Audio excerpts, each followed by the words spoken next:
The world of brand deals can sometimes feel like it's full of smoke and mirrors and conflicting information. But don't worry, today I'm going to help you separate the truth from the lies. In this episode, we're debunking the biggest myths about brand deals. Welcome to Small Steps, Big Moves, the podcast about the business of influence and content creation. My name is Carmen Sognonvi, and I've been creating content primarily in the luxury family travel space since 2016. And even as a small to mid-sized creator, I've been able to generate 6 figures of revenue in paid travel and brand deals every single year since 2018. So to me, the business side of this profession is just as much fun as the creative side. Hi, I'm Giovanna Gatto, and I'm a freelance video editor and content creator in the food and travel space. I primarily work with small businesses and other content creators, and I've been watching YouTube since before I could ride a bike. Now that I work professionally in this space, I really enjoy being able to take a peek behind the scenes and see how this business truly works. Now, the focus of this episode is brand deals. We're going to take a peek behind the curtain and expose all of the lies that the world of brand deals have sold to you. So, Carmen, what's the first myth? The first myth is that you need a really good media kit. Really? Is that, do you really think that people don't need them? Yeah, so this is the thing, right? Media kits are totally a relic from the blogging age. Because back in the days of blogging, none of your statistics were forward-facing, right? Like you would go to a blog, and the only thing that could maybe give you a gauge of how many people saw a post is like how many comments there are on it. But everything else, page views, all of that, visitors, that was all in Google Analytics, like not something that you could see. And so media kits were really important back then because you didn't know sort of like how big a blogger's audience was unless they told you and they showed you proof. But nowadays with social media, it's totally different, right? All of our, like, everybody can see how well we do our jobs or how popular we are. It's all right there, and follower count, likes, comments, it's all very visible. And so nowadays, the only people who think that media kits are important are the people who have media kit templates to sell. Like literally, you will never see anyone emphasize how important media kits are, and they don't have something to sell you. Yeah, I guess that makes sense. I mean, media kits are kind of just like manual statistics. Like it's what you used to do. You used to run your numbers, put it into a little pretty spreadsheet or PDF, and then send it over to potential clients, which I guess is also just like a resume. But resumes are usually for experience that, potential employers don't know you have. But it's interesting because like in production, they don't really ask for resumes. So they'll just ask for samples and want to see the work you've done, which is why you're saying they're not important, I guess. Yeah, I mean, it's really kind of similar, right? Just to kind of show you how unimportant they are nowadays. For a long time when I was doing outreach to brands, especially in the first few years of doing this, I would include a trackable link in my email that went to my media kit because I was really curious to see like how many people are clicking on this and really wanting to see the media kit. And I will tell you that like 99% of companies, agencies, brands didn't bother clicking on the media kit link. And that's because like they don't need to do that. They have so many other ways to see the information. And also, like you said, a media kit is like a resume where it's just what you say about yourself. It's not actual proof. So they would much rather actually go straight to your socials to see it for themselves. Or most brands, most agencies nowadays subscribe to some kind of like influencer database software where they can just pull up a report of your analytics. They don't even need your permission or need you to like provide them. They can just kind of pull it up themselves. And so they're always going to go straight to the source. They're not going to ask for a PDF where you just say nice things about yourself.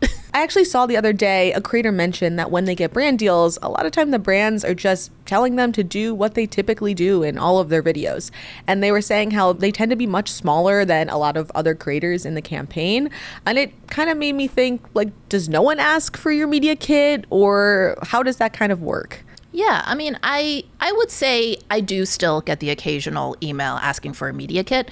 But what I have always found is that when a brand says, can you send me your media kit, what they're actually asking for is, can you send me your rate sheet?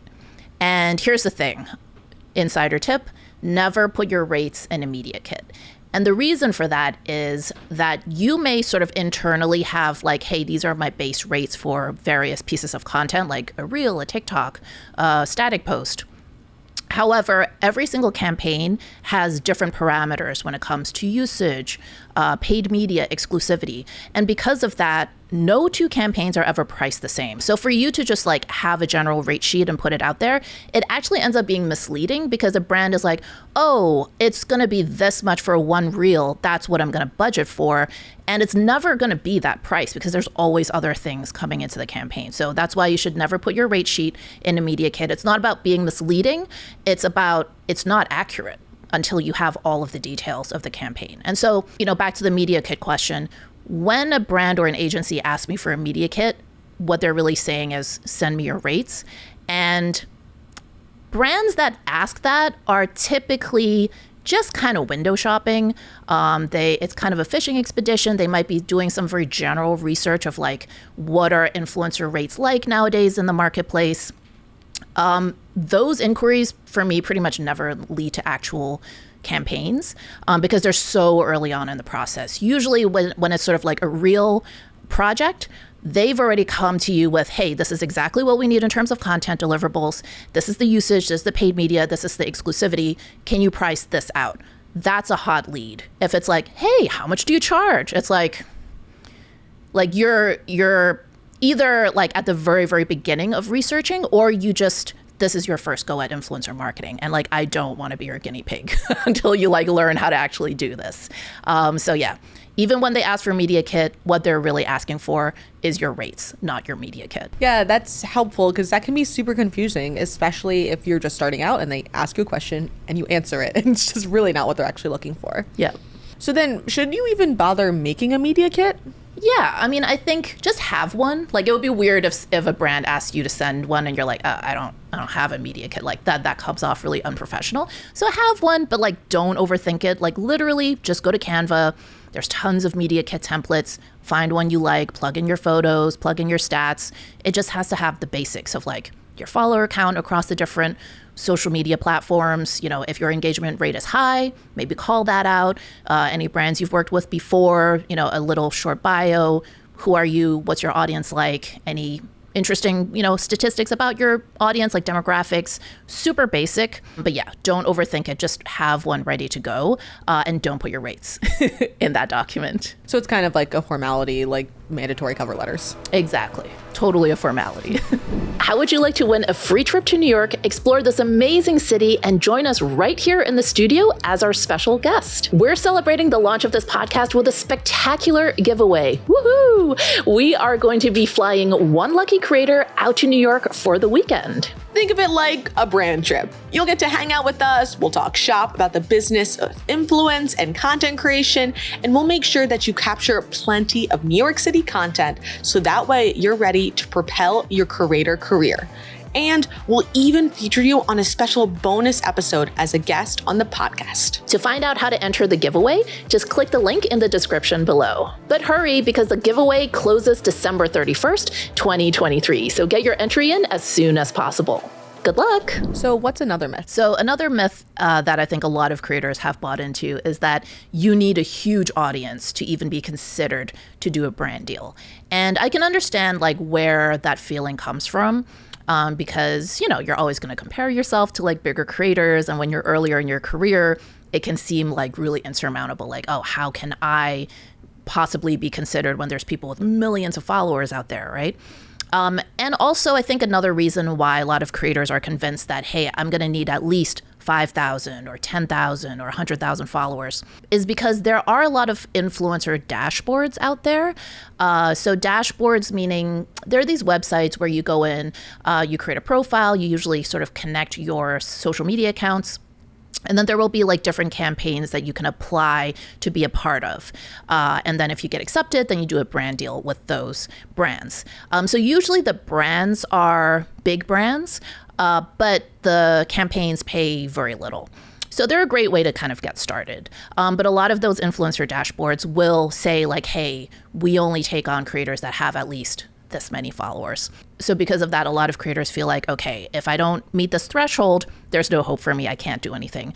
But the reality is like, it's not true anymore. Now, when I first started in 2016, it really was true, right? Like I think brands primarily thought of influencer marketing as like a distribution platform, just as they would run an ad on a pay-per-click platform and pay for 1,000 clicks.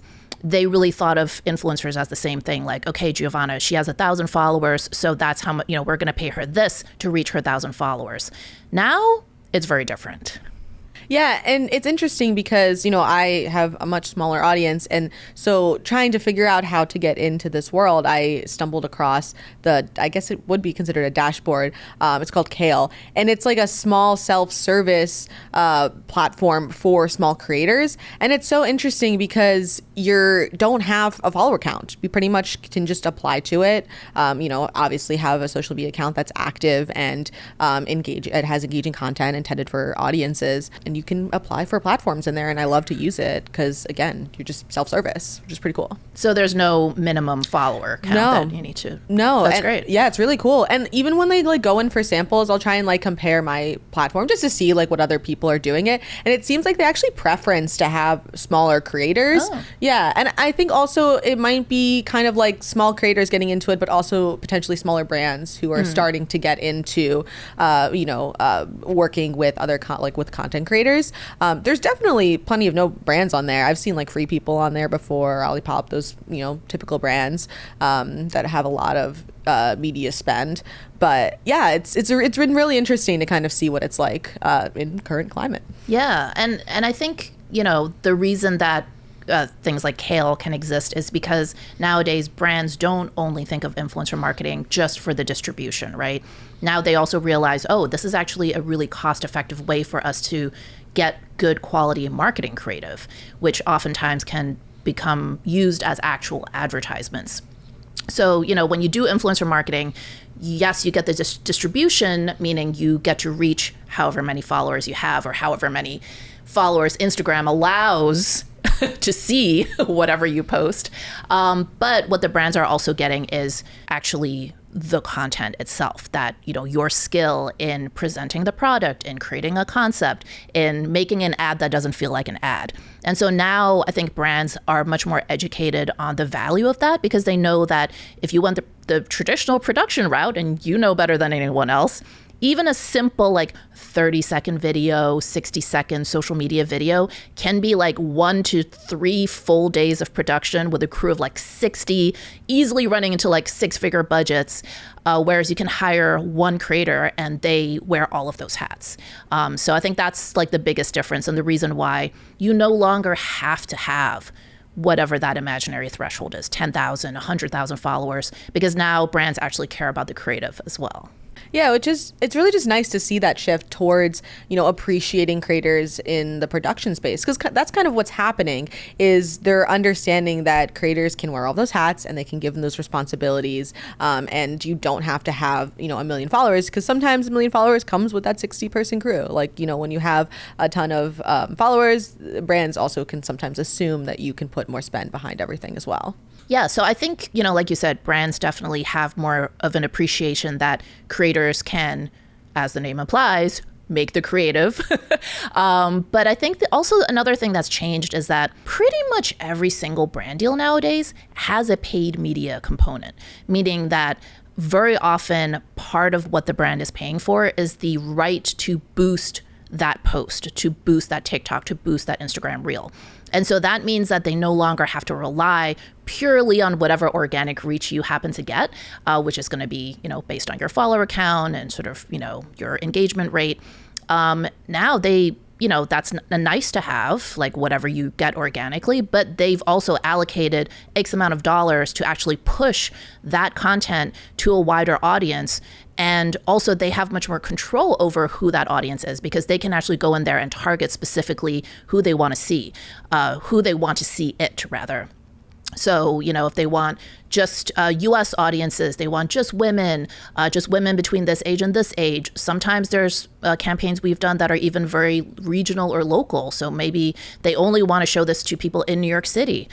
They, as a brand, can actually go in and tweak all of those things and guarantee that this piece of creative is going to reach at least this many people. And so organic reach, it's never not going to matter, brands are always going to care about that to some extent, but it's definitely not as important as it used to be because they're always going to put paid spend behind every campaign, or at least option the right to do it and then decide whether or not they're going to proceed. Yeah, I mean, nowadays every brand has a marketing budget and there's always going to be spend. So it's kind of good to keep that in mind and know that your reach matters, but they also might be willing to kind of extend that reach. Exactly. And this is also why UGC Creators exist, right? So UGC stands for user generated content, and that is the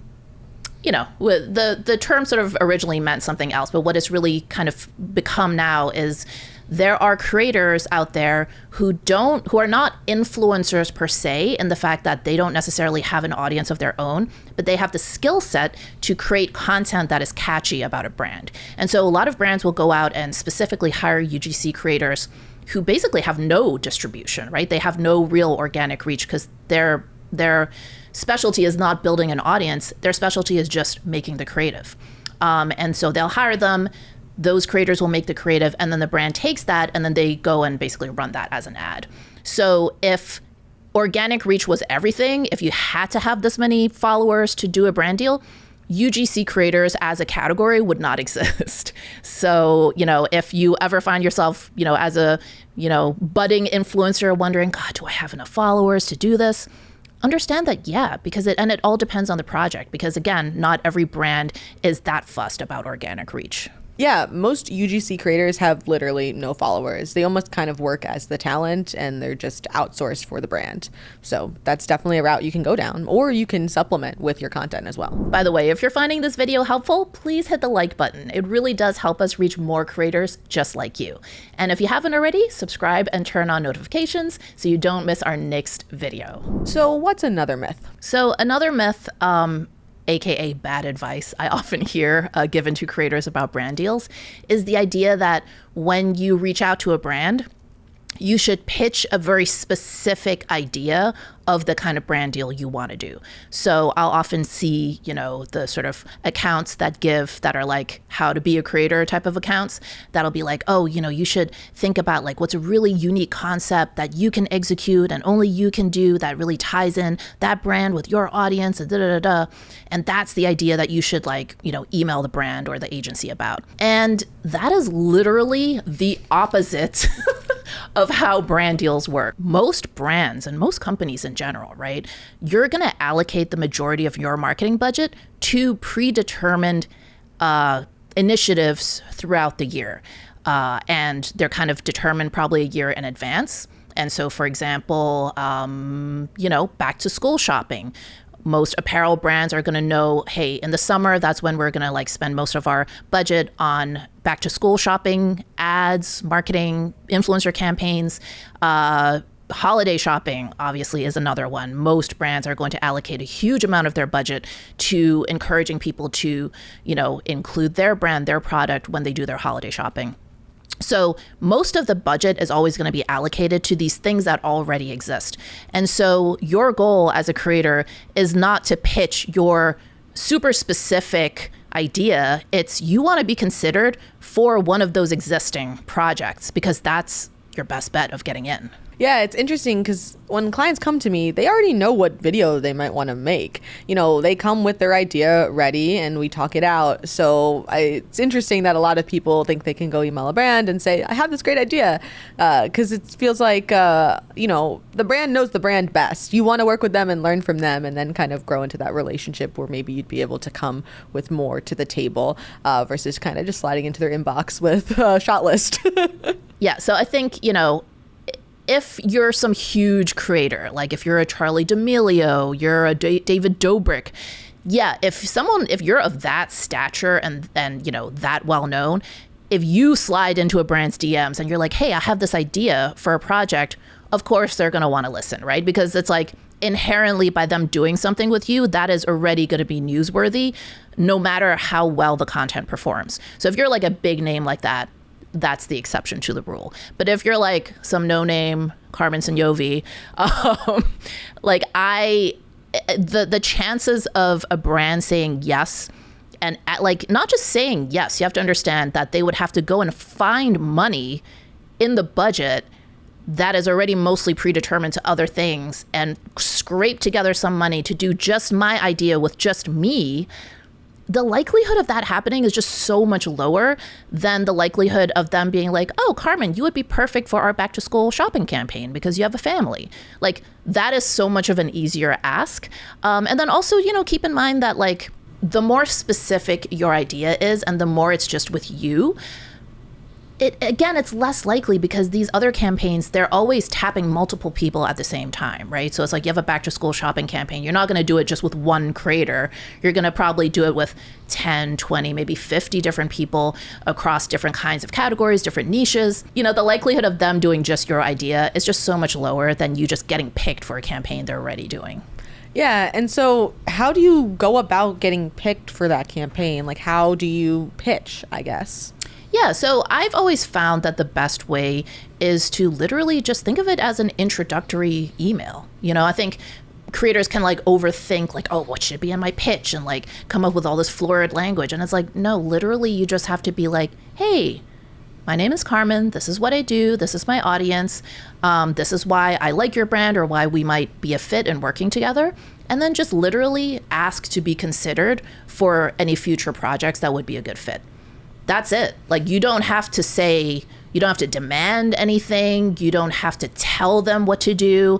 Like, the idea is that you just want to get on their radar. So basically the process is anytime they're doing a new campaign, brands or the influencer marketing agencies they hire are going to start compiling lists of influencers that may be a good fit for that campaign, given the kind of messaging, given the kind of audience they're trying to reach, given the sort of like visual aesthetics or, overall vibe of the campaign. And so your goal is to get on that consideration list. That's it. Then from there, it's largely up to how good of a fit it is. Obviously, budget is going to come into it. But yeah, it's just literally a matter of introduce yourself, say why you would be a good fit to work with them, and then just say, hey, like, please keep me in mind, and then follow up persistently, but never annoyingly. So, like once a quarter, I would say no more than that, check in and don't just be like, hey, you got anything for me yet? You got anything for me yet? Like, that's annoying. Like, don't do that. But instead just, let them know, hey, this is what I've been up to lately, link to any work that you're particularly proud of. If you've done any brand deals that, especially things that performed really well, definitely link that. If you've been written up in the media, won an award, anything that's kind of newsworthy to show that, hey, you're an in-demand creator and someone that should be on their radar, just do that. And then what you'll find is that it takes time, but after a while, those inbound inquiries are going to start coming in. And oftentimes it's because of this outreach you've done, even if it's not in a very direct way. Like, very often I'll send out outreach emails to a particular agency or company or brand, and then maybe 6 months, 1 year, 2 years down the line, I'll hear back from them, but it's from a different person. But I know that they know me because of the initial outreach I did. So sometimes it gets dispersed, people move around, but it always comes back if you did a good job. Okay, 2 questions for someone, who maybe is just starting out. Now, what would you include if you are like a nano creator and you maybe haven't won an award, or you don't have as many credibility or as much credibility? And how do you find these contacts for people? Yeah, so it's funny because when you embark on this creator career, one of the skill sets you never realize that you have to develop is being like a LinkedIn research ninja. Literally, it's always worth upgrading to that premium or whatever they call it, membership level. But LinkedIn is a great source. So literally just type in the brand and then click on people, and you can do keyword searches. So you can say, type in, I'll often just type in influencer. Because even if that's not in their title, very often it shows up in their job description where they're like, oh, I manage influencer campaigns.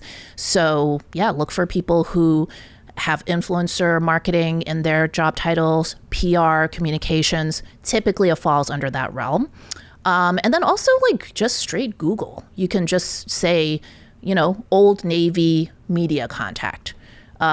Media contact is usually a good place to start, even though you may think, oh, am I really media? I'm not a newspaper. Yeah, influencer stuff often falls under sort of like media communications. So yeah, LinkedIn and just Google, and then just figuring out email formats. That's another weird ninja skill you have to like develop, where you just kind of have to find a email address from that company somewhere online so you know what the format is, whether it's like first name dot last name or first initial dot last name. And sometimes you just have to play around with a bunch of formats until you find the one that works. But yeah, these are the little known skills you will need to make it as someone who does brand deals in this space. And in that initial email that you sent, you finally got the formula down, you figured out what their last name dot at AOL or whatever. What are you including to kind of like, beef yourself up? Yeah. So I think that no matter how big or small your numbers are, just put them in there, because it's like there's always going to be someone with a bigger audience than you. So no creator is ever like, man, I got a big ass audience. Like everyone feels like, oh, I don't know if this is enough. No, really, like that never goes away at every level. So yeah, I think the first paragraph should just be very obvious. So, just say, hey, my name is so-and-so. If your social media handles are under a name other than your actual name, like for example, my handle is Top Flight Family, say that, and then just link to each of your major platforms, your Instagram, TikTok, and YouTube typically these days. You don't want to make them do any work. And you'll see this on the other side too. Like very often I, as a creator, get pitched, brands that basically want free exposure, and there won't be a single link in the email for me to click on to check out their company, check out their product. And it's like, do you really think I'm going to like go and Google this? Put yourself in that same mindset. So you want to make it easy for the person you're reaching out to. So link directly to your social so they can, with one click, immediately check you out. And yeah, so just link to your socials. I would say put your follower count, whatever are the statistics that you feel most confident in. Lead with those. Like if you feel like even though you have a small audience, you have a particularly high engagement rate, which often happens, the smaller your audience, typically the higher your engagement, put that in. Like, hey, I have a 32% engagement rate. That's great, because most of us like mid-sized to larger creators, like we're doing like low single digits. So that's something to brag about. Yeah, just whatever you can think of that gives you a little bit of authority. Just try to cram it in there, because like the more ammo, the better, essentially. And then very quickly get to like your ask, and your ask really being, hey, I would love to be considered for anything down the line that I would be a good fit for. And that's it, So what's another myth? So another big myth is that the rate that you're going to get as a creator is purely based on your reach and your engagement. That basically however much a creator gets paid for a brand deal is just purely tied to that number of how many followers they have. That's just really not how it works. Yeah, and some brands might even be looking for small creators, not necessarily someone with 1 million followers. You don't really know what they're thinking about until female comes in. Yeah, it's true. Like sometimes a brand may actually be seeking out sort of a more niche creator. But yeah, you have to understand that as much as like everyone in this industry is so hung up on follower count, the reality is that rates are never purely based on followers. And, you can even see this if you look at like YouTube CPMs, right? CPMs is cost per mil. Someone like Mr. Beast, his cost per mil, like the amount that he gets paid by advertisers for every 1,000 views, is going to be very low, like $2 to $3. And that's because he has an extremely mass audience. Like literally everyone in the world watches Mr. Beast, right? And there's not really like a specific type of audience he's reaching. It's just everybody. It's not very targeted. But a small personal finance channel on YouTube might get a CPM of like $35, $65 for those same 1,000 views. And you might think that's crazy. Like, he's Mr. Beast. How can he be paid less for the same amount of views as this other, channel? But that's because the personal finance channel has a very specific audience. This is someone who's watching this because they want to learn how to better save and invest, maybe, start a business. And so it's much more specific, and, finance companies or financial services companies are going to be much more interested in reaching that audience versus reaching whoever is watching Mr. Beast, which is just too widely dispersed. And you're much less likely to find someone who's interested in what you do versus someone that watches that personal finance channel. So clearly who your audience is one big factor in what determines your rate. But, you also have to think about what's the overall like look and feel of the account? Because if it was just about numbers, then every brand would just give every brand deal to like these meme accounts that just steal jokes all over the internet, right? Because it's like they all have like 5 million followers, pretty high engagement. If it was just about reach and engagement, all the campaigns would go to like accounts like that. But it's like they don't, because there's no person behind that account. Like there's no personality. It's just sort of a mass general audience, and it's not necessarily, high quality content necessarily. And so these sort of more intangible things, like who is the person behind the account? What is the quality of the aesthetics, the visuals? What is the sort of editorial environment like? If you as a brand advertise in this person's feed, are you going to be next to fast food restaurants and like frozen nuggets? Or are you going to be next to like luxury goods and high-end beauty brands? Depending on what type of brand it is, what type of goals you have when you're marketing, your one thing is going to be more valuable than the other. So I can tell you, I have never been paid for my reach and engagement because then I'd never get a brand deal. Like there's so many creators with better reach and engagement than me. But yet I've managed to carve out a very good living, even as a small and then now mid-sized creator, because we have these other intangible things that actually are valuable in the marketplace. Yeah, mentioning that the follow count isn't as important and such, but one thing I do feel like is really important is quality content. But that doesn't necessarily mean like the crispest video using a red camera or things like that.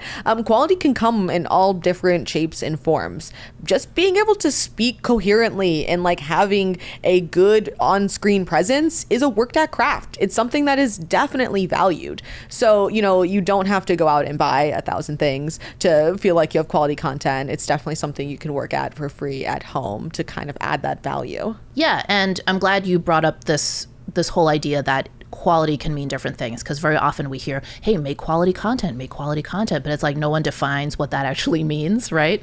And so if I may offer a definition, I think that most creators have a mix of aesthetics, entertainment, and information.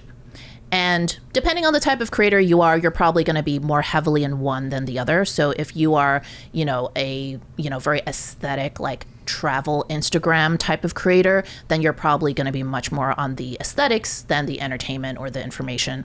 If you are more of a comedic, you do skits and things like that, dad jokes, like that kind of vibe, then obviously entertainment is going to be sort of the highest of the scales. But then also, there are a lot of creators who lean more into information. And I would say arguably on the travel content side, I'm a little more heavy on information than, for example, aesthetics. Like hopefully my stuff is reasonably aesthetic. But again, much more, I think, informational than aesthetic and entertaining. So I think you really want to think about whatever type of content you make, just make sure that you're doing it to the best of your ability within whatever your strength is. So if you're an aesthetic travel content creator, for example, most of those videos are pretty slim lady walking elegantly forward. That's why I can't make that kind of content, because like I walk so awkwardly, so nobody wants to see that. It's very much giving like Annalise in How to Get Away with Murder, when she like stomps into the courtroom, like that's my walk. So unfortunately I can't really do the elegant walk, so that's not my forte. But if that is your type of content, make sure you practice that walk. Make sure whoever is filming you is really good at like that stabilization to follow and have a really smooth shot. If you are more of an entertainment type of creator, make sure that you're working on that comedic timing so that those jokes land at the right time. You have the right sort of energy. If you're more of an informational type of creator, make sure that, again, obviously you've got your facts lined up. You're presenting things in a very interesting, organized, easy to understand way, So quality can mean different things depending on the type of content that you make. And if you're able to provide that quality content in whatever way it is, relevant to you, it can go so much further than just performance. It can definitely position you better in the eyes of a brand and also justify a better rate. Absolutely. So I think another thing that a lot of creators also don't think about when it comes to rate is that because so many creators are like, oh, my rate is just determined by my audience size. What you often don't think about is your endorsement of this brand, which is really what a brand deal is. Your endorsement of this brand has intrinsic value, no matter whether 10 people see it or 1 million people see it. And I know that like when you're at the beginning of your creator career, you're dealing with a lot of imposter syndrome. So you're like, who am I? Like, who cares what I think? But even then, I would argue, even if you only have, 500 followers, 1,000 followers, to those 500 or 1,000 followers, the brand that you endorse matters because what you say has an impact on them, right? And I would say it almost has an outsized impact because those earliest followers, like those are your ride or die. Like those are the people that decided to follow along your journey when you're still figuring out how to make content. Like when I look back at like our early, especially YouTube videos, it's like, oh my God, like I can't believe anybody subscribed like after watching these. But, remember your endorsement carries intrinsic value. So you may not be Serena Williams. You may not be, no, I'm running out of athletes to think of. Michael Phelps. Yes. As you can see, I'm not a sportsnista. Yeah, you may not be Michael Phelps, but that doesn't mean that your endorsement doesn't carry weight because it does absolutely carry weight. And so no matter how big or small your audience is, by you putting yourself out there and saying, hey, I support this brand, I'm putting my name next to this brand, that is intrinsically valuable to the brand. And so don't sell that for cheap, if you know what I mean. Like that shouldn't be like a fire sale, like, I'll just endorse anybody. Like, no, you shouldn't give that endorsement lightly. You should be well compensated for that. And obviously you should only endorse brands that you truly believe in. So yeah, I think that's another bit of a mindset shift where it's like, it's an endorsement and you should be compensated fairly for that. Yeah, I mean, you're a brand with reach and you just shouldn't lose sight of that and should definitely factor it into your overall package. Becoming a creator can be a seriously lucrative career move. But if you're starting with 0 followers and 0 content, how do you actually break through and make it? Check out this video where I reveal what I would do if I was starting today as a brand new creator. Thanks for watching, and I'll see you over there.